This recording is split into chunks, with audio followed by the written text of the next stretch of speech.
This past summer, while volunteering with Project Kids Eat, I noticed how everything shifted the moment we arrived.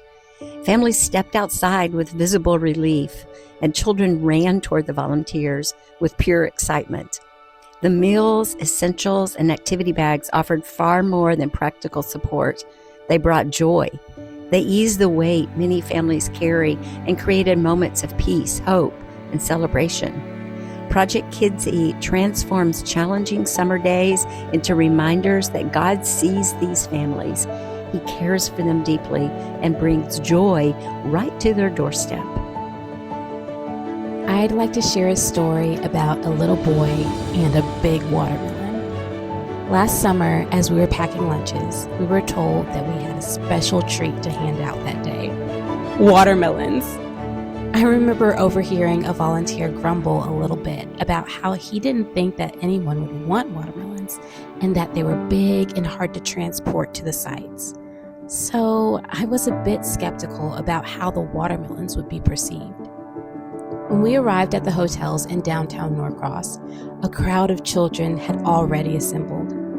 That was pretty typical as the summer progressed, since they had learned to anticipate our presence. When I opened my truck, one little boy who was about 8 years old, tall and very lanky, came over with the biggest smile. With big eyes, he asked, "Are those for us?" Yes, they were. I will never forget how he held out two of the skinniest arms I've ever seen and received that watermelon like it was the best prize he ever could have imagined. Knowing he was far from his hotel room, I offered to assist him in carrying it back. But he was already in motion, moving as fast as he could possibly move to his room, saying over his shoulder, "Thanks, my mom is going to be so surprised." I had to choke back the tears then, and even now, as I'm reading this over 9 months later. He was so grateful and so happy because of such a seemingly small gift. The children we serve have so very little in the way of material items. But boy, he was filled with happiness and gratitude. I don't believe he had many gifts like that in his young life. What a blessing to have witnessed that and to be involved in a ministry that feeds and loves the poor, just like Jesus commands us to do. It is such a reminder to be thankful in all things.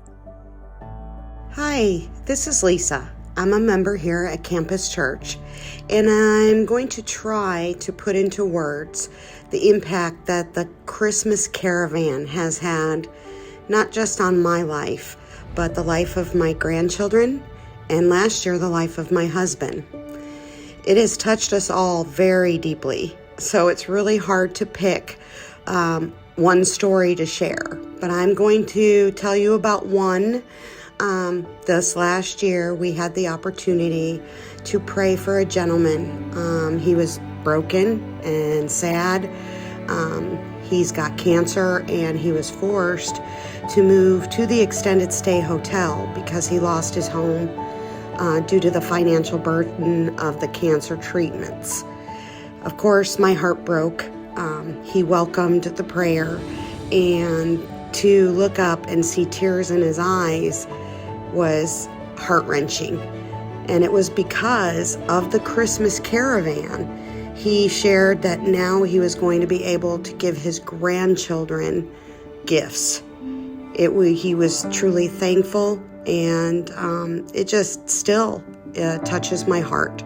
So that is one instance of the Christmas caravan and why it's so important, and how I love Campus sharing the love of Jesus with people.